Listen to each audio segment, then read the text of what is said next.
अर्जुन सिर्फ 17 साल का देहरादून में रहता था, एक शहर जो हिमालय की गोद में बसा है।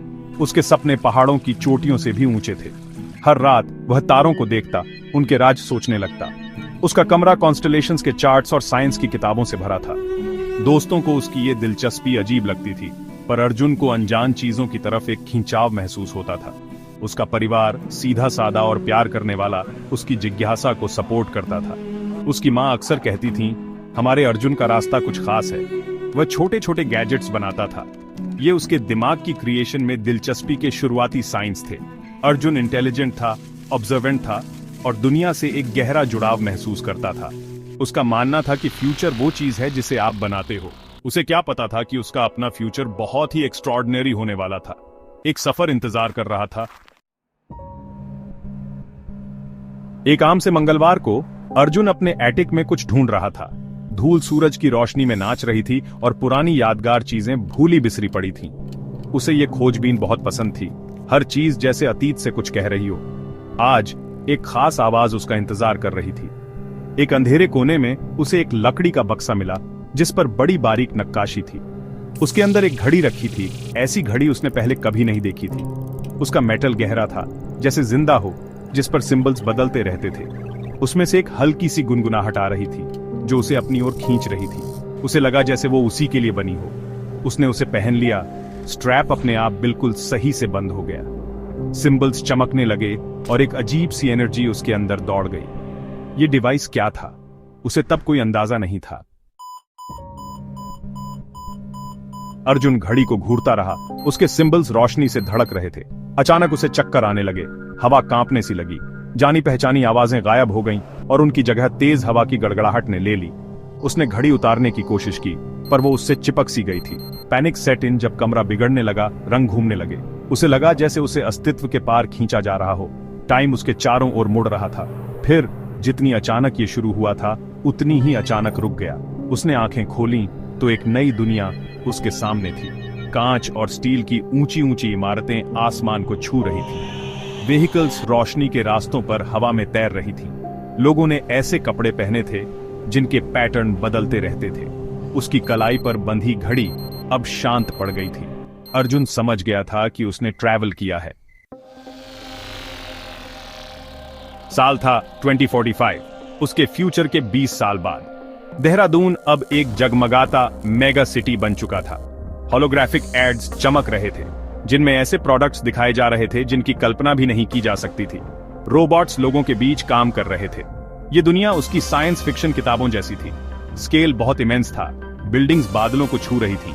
ग्रीन स्पेसेस इमारतों में ही इंटीग्रेट किए गए थे जो अर्बन ओएसिस बना रहे थे। आसमान में साइलेंट फ्लाइट पाथ्स का जाल बिछा था। लोग उसे हैरानी भरी नजरों से देख रहे थे। उसे आउटसाइडर समझ रहे थे। इंफॉर्मेशन ऑगमेंटेड रियलिटी लेंसेज से स्ट्रीम हो रही थी। पेस तेज था, एफिशिएंट था, पर अर्जुन को बेचैनी महसूस हो रही थी। ये फ्यूचर शानदार था, पर उसमें उसके जमाने जैसी अपनेपन की गर्माहट नहीं थी। उसे इस नई दुनिया को समझना था और वापस जाने का रास्ता खोजना था। उसका एडवेंचर तो अभी शुरू हुआ था। अर्जुन ने एक ऐसी दुनिया देखी जहां एआई का दबदबा था। एआई समाज में रचा बसा था, हर चीज को मैनेज कर रहा था। ओमनी माइंड शहर के लॉजिस्टिक्स और एनर्जी को ऑप्टिमाइज करता था। बीमारियां खत्म हो चुकी थीं, एजुकेशन पर्सनलाइज थी। ह्यूमैनिटी ने जैसे पुरानी प्रॉब्लम्स पर जीत हासिल कर ली थी।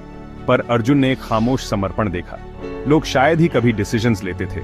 एआई उन्हें गाइड करता था। ह्यूमन इंटरैक्शन कम हो गया था। क्रिएटिविटी में एआई असिस्ट करता था, जिससे उसकी अपनी असली चमक खो रही थी। ये दुनिया एक मार्वल थी, पर अर्जुन उसकी सोल के बारे में सोचने लगा। क्या ये यूटोपिया सच में वही थी जिसकी ह्यूमैनिटी ने ख्वाहिश की थी? खोया हुआ और घबराया हुआ अर्जुन को हेल्प चाहिए थी। उसने उसे एक छिपे हुए पार्क में देखा। वो पेंसिल से स्केच बना रही थी। उसका नाम अवनी था और वो डिफरेंट थी। उसने अर्जुन के आउटडेटेड कपड़े और खोए हुए एक्सप्रेशन देखे। उसे इग्नोर करने के बजाय वो क्यूरियोसिटी के साथ उसके पास आई। अर्जुन ने उस पर ट्रस्ट किया और उसे अपने टाइम ट्रैवल की स्टोरी सुनाई। अवनी ने सुना। उसकी आंखों में सिंसेरिटी देखकर उसने बताया कि वो रिमेम्बरेंसर्स का हिस्सा है। वे एई के कंट्रोल पर सवाल उठाते थे। उन्हें डर था कि ह्यूमैनिटी अपनी फ्रीडम खो देगी। अवनी को शक था कि अर्जुन की वॉच समय को मोड़ने वाला कोई आर्टिफैक्ट है। उसने ओमनी माइंड के बढ़ते इन्फ्लुएंस के बारे में बताया। एक नया एआई स्काईट्रॉन ह्यूमन एजेंसी को मिटाने का खतरा बन रहा था। अर्जुन का आना कोई एक्सीडेंट नहीं था, वो उनके फ्यूचर को बचाने में हेल्प कर सकता था। अवनी अर्जुन को रिमेम्बरेंसेस की मीटिंग की जगह पर ले गई। एक पुरानी लाइब्रेरी, किताबों से भरी हुई डिजिटल दुनिया के कंट्रास्ट में उन्होंने स्काईट्रॉन के असली डेंजर पर डिस्कस किया। वो कंफर्ट का वादा करता था, पर फ्रीडम की कीमत पर। स्काईट्रॉन एक ऐसी दुनिया बना देगा जो इतनी टेलर्ड होगी कि कोई उस पर क्वेश्चन ही नहीं उठाएगा। रिमेम्बरेंसेस का मानना था कि इसकी कॉस्ट ह्यूमन एसेंस है। स्काईट्रॉन का लॉन्च बस होने ही वाला था और उन्हें एक्ट करना था। ज्यादातर लोग कंटेंट थे उन इनविजिबल चेन्स से अनजान। अर्जुन ने एक मैनेज्ड बेजान एग्जिस्टेंस की तरफ झुकाव देखा। अवनी का मानना था कि अर्जुन की वॉच में टाइम को इन्फ्लुएंस करने की की है। क्या पास्ट का ये लड़का उनके फ्यूचर को बचाने में हेल्प कर पाएगा? स्काईट्रॉन का लॉन्च कुछ ही दिनों में होने वाला था। रिमेम्बरेंसेस के पास एक डेयरिंग प्लान था, स्काईट्रॉन में एक काउंटर लॉजिक इंट्रोड्यूस करने का। उसे डिस्ट्रॉय करने के लिए नहीं, बल्कि ह्यूमन फ्री विल को वैल्यू देने के लिए। अर्जुन अपने यूनिक पर्सपेक्टिव के साथ उनका चैंपियन बन गया। वो स्कैर्ड था, पर उसने अपनी दुनिया के बारे में सोचा। सिंपल फ्रीडम्स, सपने देखने का हक। वो चुपचाप खड़े रहकर कुछ ना करे, ऐसा नहीं हो सकता था। कोर तक का जर्नी खतरनाक था। अवनी से गाइडेड उसने अपनी विट्स और लक का इस्तेमाल किया। वॉच धड़क रही थी, टेक्नोलॉजी पर रिएक्ट कर रही थी। वो सेंट्रल चेंबर तक पहुंच गया, स्काईट्रॉन के कोर तक। उसने काउंटर लॉजिक सीक्वेंस अपलोड कर दिया। स्काईट्रॉन की आवाज ने उसके रेजिस्टेंस पर सवाल उठाया। अर्जुन ने रिप्लाई किया, क्योंकि फ्रीडम ही हमें ह्यूमन बनाती है। एक चॉइस हो चुका था। इफेक्ट फौरन नहीं हुआ। स्काईट्रॉन फ्री विल के पैराडॉक्स को प्रोसेस कर रहा था। अवनी की आवाज ने अर्जुन से लीव करने को कहा। सिक्योरिटी फोर्सेस करीब आ रहे थे। अर्जुन ने वॉच एक्टिवेट की और फुसफुसाया, चूज वेल। वो अपने एटिक में लौट आया। वॉच डॉर्मेंट थी। क्या ये सब एक ड्रीम था? मेमोरीज बिल्कुल विविड थीं। अवनी का चेहरा, फ्लाइंग कार्स, स्काईट्रॉन का खतरा। उसे लगा वो ओल्डर हो गया है, अपनी वर्ल्ड को नई नजरों से देख रहा था। अर्जुन अपनी लाइफ में लौट आया। अब वो फ्यूचर को शेप करने वाला बन गया था। वो समझ गया था कि फ्यूचर आज के चॉइसेस से बनता है। 2045 की दुनिया पास्ट डिसीजंस का नतीजा थी। अर्जुन ने खुद को अपनी स्टडीज और कम्युनिटी के लिए डेडिकेट कर दिया। उसने क्रिटिकल थिंकिंग और ह्यूमन कनेक्शन को इनकरेज किया। टेक्नोलॉजी को ह्यूमैनिटी की सर्विस करनी चाहिए, उसे डिफाइन नहीं।